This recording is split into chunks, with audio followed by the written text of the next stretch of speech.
கூகுளோட AI அசிஸ்டண்டான ஜெமினிக்கு ஒரு பெரிய upgrade வரப்போகுது. வாங்க அடுத்த கொஞ்ச நேரத்துல இந்த புது ஃபீச்சர்ஸ்லாம் உங்க வேலையையும் கிரியேட்டிவிட்டியையும் எப்படி மாத்த போகுதுன்னு விரிவா பார்க்கலாம். உங்க ஏஐ அசிஸ்டன்ட்டுக்கு ஒரு பெரிய அப்கிரேட் வரப்போகுதான்னு கேட்டீங்கன்னா பதில் நிச்சயமா ஆம்தான். ஜெமினில வரப்போற மாற்றங்கள்லாம் சும்மா சின்ன சின்ன அப்டேட்ஸ் கிடையாதுங்க. இது நாம ஏஐய பயன்படுத்துற விதத்தையே மாத்தி எழுத போற ஒரு பெரிய பாய்ச்சல். சரி, முதல்ல கிரியேட்டிவ் விஷயங்கள்ல என்ன புதுசா இருக்குன்னு பாப்போம்.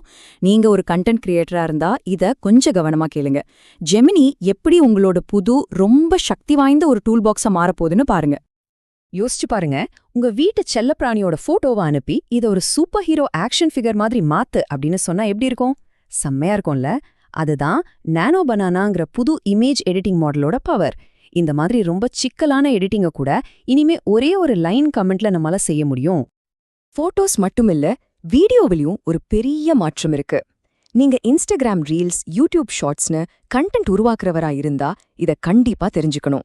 ஜெமினியோட VO3 டூல் இப்போ மொபைல்கேத்த மாதிரி வெர்டிகல் வீடியோக்களை உருவாக்குது. அப்போ சோஷியல் மீடியாவுக்கு வீடியோஸ் உருவாக்குறது ரொம்பவே சுலபமாயிடுச்சு. அது மட்டும் இல்லாம கூகுள் இதோட விலையையும் குறைச்சிருக்காங்க. இதனால இவ்ளோ சக்தி வாய்ந்த வீடியோ உருவாக்குற டூல்ஸ் இப்போ எல்லார் கைக்கும் கிடைக்க போகுது.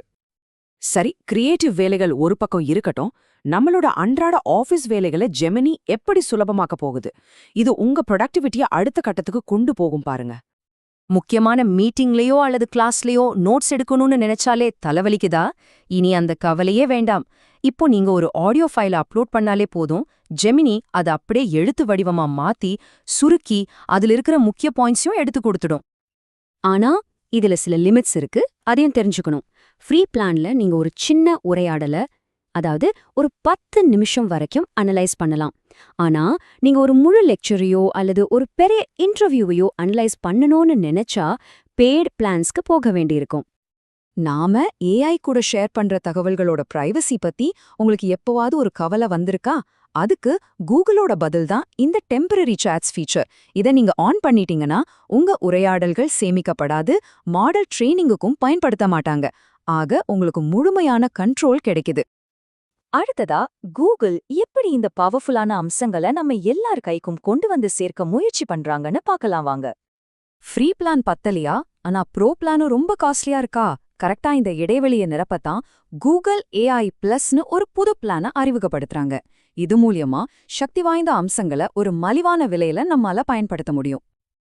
இந்த டேபிள பாத்தீங்கன்னா வித்தியாசங்கள் நல்லா தெரியும்.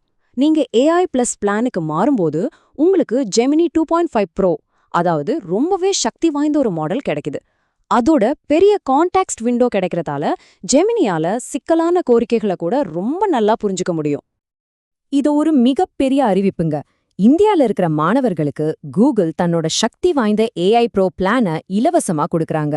இது அடுத்த தலைமுறை யூசர்ஸ் கிட்ட AI பயன்பாட்டை ஊக்குவிக்கிறதுக்காக கூகுள் எடுக்கிற ஒரு பெரிய திட்டமிட்ட முயற்சி. சரி, இந்த எல்லா தனித்தனி அப்டேட்ஸையும் ஒன்னா சேர்த்து பார்த்தா நமக்கு என்ன தெரியுது? இதுக்கு பின்னாடி இருக்கிற கூகுளோட பெரிய திட்டம் என்னவா இருக்கும்? சுருக்கமா சொல்லணும்னா இதுதான் விஷயம். ஜெமினாய எல்லாரும் பயன்படுத்துற மாதிரியும் ஆடியோ, வீடியோ, இமேஜ்னு பல துறைகள்ல சக்தி வாய்ந்ததாவும் நம்பகமானதாவும் மாத்துறது மூலமா கூகுள் AI மார்க்கெட்லயே ஒரு கேம் சேஞ்சிங் மூவ் பண்றாங்க. இது ஓப்பன் AI மாதிரியான போட்டி நிறுவனங்களுக்கு ஒரு நேரடியான சவால்.